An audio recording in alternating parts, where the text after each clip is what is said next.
சமீபத்துல வயசான ஒருத்தர் பார்த்தேன். அவருக்கு எப்படியும் ஒரு 75, 80 years old அந்த மாதிரி இருக்கும். இன்னமும் வந்து அவர் வந்து ஒரு மேனுவல் லேபரர், ஏதோ ஒரு கொத்த வேலைன்னு சொல்லுவாங்களா, அந்த மாதிரி ஏதோ ஒரு ஜாப் பார்க்குறாரு. ஸோ அவர் வந்து அது ஒரு செமி அர்பன் ஏரியா. ஸோ அந்த இடத்துல இருந்து பஸ்ஸஸ் வந்து ரொம்ப ரேராக தான் வரும். ஸோ அந்த அந்த ஊருக்குள்ள இருந்து மெயின் ரோட்ல பஸ் நின்றுட்டு இருக்கு. இவர் வந்து இந்த பஸ்ஸை பிடிக்கிறதுக்கு ஓடுறாரு. அதே மாதிரி அதே டைம்ல பாத்தீங்கன்னா இன்னொரு இடத்துல வயசான ஒரு அம்மா, அவங்களுக்கும் ஒரு 70+ இருக்கலாம், அவங்களுமே அந்த பஸ் பிடிக்கிறதுக்கு ஓடுறாங்க. நான் இப்ப சொன்னது ஜஸ்ட் 2 எக்ஸாம்பிள்ஸ் தான்.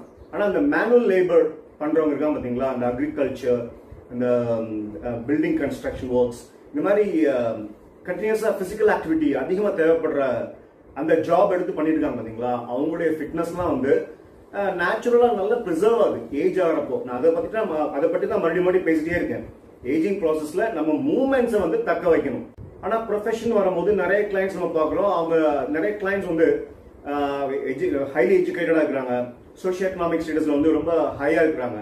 அவங்கெல்லாம் பார்த்தா ஹெல்த் பற்றின அவேர்னஸ் பெருசா இல்லை, எக்ஸசைஸ்லாம் வந்து போதிய அளவு பண்றது இல்லை, இல்லைன்னா கரெக்டா பண்றது இல்லை. ஸோ அந்த மாதிரி பீப்புள்லாம் பார்த்தீங்கன்னா ஒரு 50-60 வயசு வரும்போதே அவங்களால நீ ஜாயிண்ட் வந்து கம்ப்ளீட்டா ஃபோல்ட் பண்ண முடியல. ஸோ இப்படி ஃபோல்ட் பண்ண சொன்னா இப்படி சாஞ்சு எப்படியோ கொண்டு போய் அதை ட்ரை பண்ணி தான் அவங்களால பெண்ட் பண்ண முடியுது. அதுவே பண்ண முடியலன்னா ஒரு ஃபுல் ஸ்குவாட் இல்லைன்னா ஒரு பாதி ஸ்குவாட் கூட அவங்களால பண்ண முடியாது. ஆனா இன்னொரு எக்ஸாம்பிள் பாருங்க. வீட்டு பக்கத்துல ஒருத்தர் ஆடு மேய்க்க அப்படி வந்து உட்கார்ந்தாரு. அவருக்கு வந்து உட்கார்ற பொசிஷனே ஃபுல் ஸ்குவாட் தான். ஸோ அவருக்கும் பார்த்தீங்கன்னா ஒரு எப்படி ஒரு 70 years இருக்கும். எப்படி இவங்களுக்குலாம் அந்த முக்கியமான ஃபங்க்ஷன்ஸ்லாம் பெரிய அளவில் லிட்ரஸி இல்லைனாலும் கூட அந்த உடல் உழைப்பு அதை மட்டுமே வச்சு அந்த உடம்பு வந்து இந்த பூமிக்கு தகுந்த மாதிரி இந்த புவி விசையை சமாளிக்கிறதுக்கான அந்த திறனை வந்து தக்க வச்சு போய்கிட்டே இருக்குது. இந்த மாதிரி மல்லாக்கப்படுத்த பொசிஷன்ல சிம்பிளான லெக் எக்ஸசைசஸ். இப்போ இது வந்து ஹிப் நீ ஃபிளெக்ஷன்.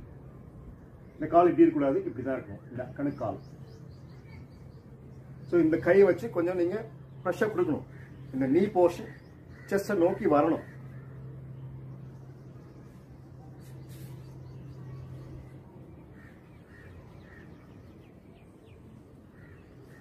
அப்புறம் இந்த பகுதியை, இந்த மூட்டுக்கு பின்னாடி இந்த பகுதியை பிடிச்சு வச்சுக்கணும். லைட்டா, ரொம்ப புல் பண்ண தேவையில்லை, சும்மா சப்போர்ட் ஸ்டெபிலைஸ் பண்ணிட்டு நீ எக்ஸ்டென்ஷன். இது ஃப்ரண்ட் தை மசிலுக்கு ரொம்ப பேசிக்கான எக்ஸசைஸ். இது 2 பக்கமும் பண்ணணும்.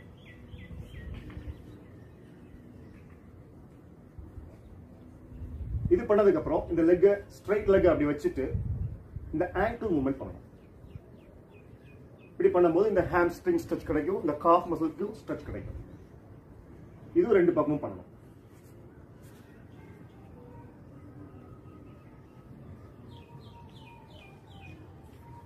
இப்போ இந்த குப்புறப்படுத்த நிலையில கையை வந்து இங்க வைக்கணும், இங்க வைக்க கூடாது, இந்த இடத்துல வைக்கணும். இப்படி வச்சுட்டு ஒரு காலை இப்படி மடக்கிக்கணும். இப்போ இந்த பொசிஷன்ல இந்த கால் இப்படி கூடாது, இப்படிதான் இருக்கணும். கையை வந்து ஃப்ரண்ட்ல கொண்டு போகாம அப்படி ப்ரெஷர் கொடுத்து அப்படி எந்திக்கணும். இப்படி ஃபுல்லா அப்படி எந்திக்க தேவையில்லை, இந்த அளவுக்கு கொஞ்சம் முதுகு வளைஞ்சுதான் இருக்கணும். இப்போ வலது காலை நான் மடக்கி இருக்கிறேன், அதனால வலது பக்கம் நான் திரும்பி பார்க்கணும். மூச்சு விடுறது வந்து நிப்பாட்டக்கூடாது, அப்படி பிரீதிங் வந்து அந்த மூச்சு விடுறது வந்து போய்கிட்டே இருக்கணும். இது அடுத்த பக்கம் பண்ணுவோம்.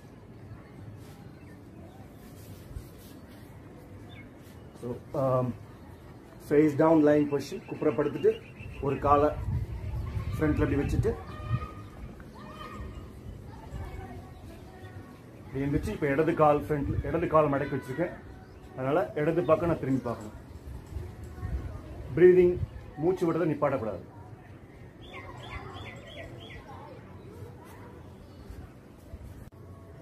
இந்த மாதிரி இந்த தவழ்ற பொசிஷன் வந்துட்டு கால் வந்து இப்படி இருக்கக்கூடாது, இந்த மாதிரி தான் இருக்கணும். இப்படி உட்கார ட்ரை பண்ணலாம், இந்த ஹீல்ஸ்ல இப்படி உட்கார ட்ரை பண்ணலாம். அப்புறம் வந்து மறுபடியும் இந்த பாஸ்டர் வந்துட்டு இந்த கையை தூக்காம ஒரு காலை வந்து ஃப்ரண்ட்ல அப்படி பிளேஸ் பண்ணலாம். ஸோ இந்த கை தூக்குற மாதிரி டெண்டன்சி வந்துச்சுன்னா இங்க இடுப்புலலாம் ஏதோ பிரச்சனை இருக்குன்னு அர்த்தம். இது 2 பக்கமும் பண்ணும். இது பண்ணதுக்கு அப்புறம் இந்த மாதிரி காலை ஃபிக்ஸ் பண்ணி வச்சுட்டு இப்போ லெஃப்ட் லெக் முன்னாடி இருக்குது. அப்போ லெஃப்ட் ஆர்மை ரைஸ் பண்ணலாம். அப்படி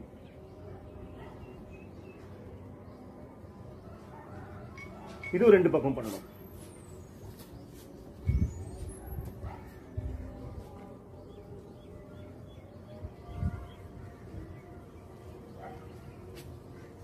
இந்த சைடு ஹிப் மசிலுக்கு வந்து ரொம்ப சிம்பிளான ஸ்ட்ரெச். இந்த பாஸ்டர்ல இந்த சமணம் போடுற பொசிஷன் வந்துட்டு இந்த ஃபுட் எடுத்து அந்த பக்கம் கொண்டு போயிடணும், கிராஸ் பண்ணி கொண்டு போயிடணும். கொண்டு போகிறது சிரமம் இருக்கும். சில பேருக்குலாம் இப்படி கொண்டு வர முடியாது கையோட சப்போர்ட் இல்லாமல். ஸோ அவங்க ஹேண்டோட சப்போர்ட் எடுத்துக்கலாம்.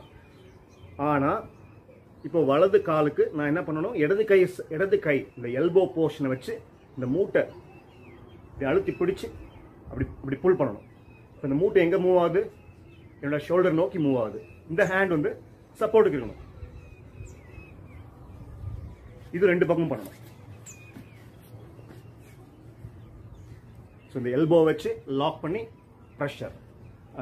சில பேருக்கு இது கொண்டு வர முடியாது. இந்த பக்கம் நிறைய கேப் இருக்கும். இந்த மூட்டுக்கும் ஷோல்டருக்கும் நடுவில் நிறைய கேப் இருக்கும். ஏன்னா டைட்னஸ் இருக்கும், வயிறில் ஃபேட் இருக்கும். அதனால் அவங்களால கொண்டு வர முடியாது.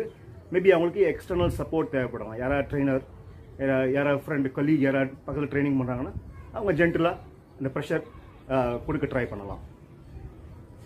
இல்லைன்னா அடுத்த ஹேண்ட் சப்போர்ட்டில் அந்த ப்ரெஷர் அப்ளை பண்ணிவிட்டு இப்படி ஹோல்ட் பண்ணிவிட்டு விட்டுடலாம். இந்த ஹேண்ட் வந்து கீழே வந்துடணும். இப்போ சைட் வியூ பாருங்கள்.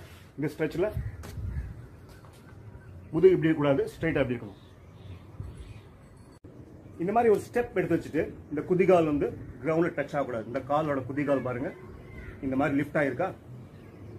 இப்போ என் பேக்கை ஸ்ட்ரைட்டாக வச்சுட்டு பாடியை பெண்ட் பண்ணி ரைஸ் பண்ணணும். இது ஒரு 5 டைம்ஸ் பண்ணிட்டு தென் சேஞ்ச்.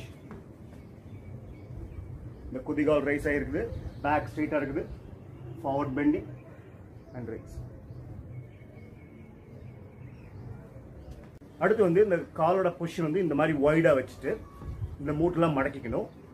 ரொம்ப அப்படி ஃப்ரண்ட்ல எப்படி போகக்கூடாது. இப்படி இந்த மாதிரி அலைன்மெண்ட் வந்துட்டு சைடில் பெண்ட் பண்ணணும். அப்படி போகிறப்போ இந்த மாதிரி இப்படி வரக்கூடாது. இது 2 மூட்டும் மடங்கி தான் இருக்கணும். உடம்பு சைடில் பெண்ட் ஆகும். இப்போ இதே பொசிஷனில் பேக்கை ஸ்ட்ரைட்டாக வச்சுட்டு இந்த மாதிரி ரவுண்ட் ஆக்காம பாடியை ட்விஸ்ட் பண்ணணும். இடது கை வலது கால், வலது கை இடது கால் பண்ணணும்.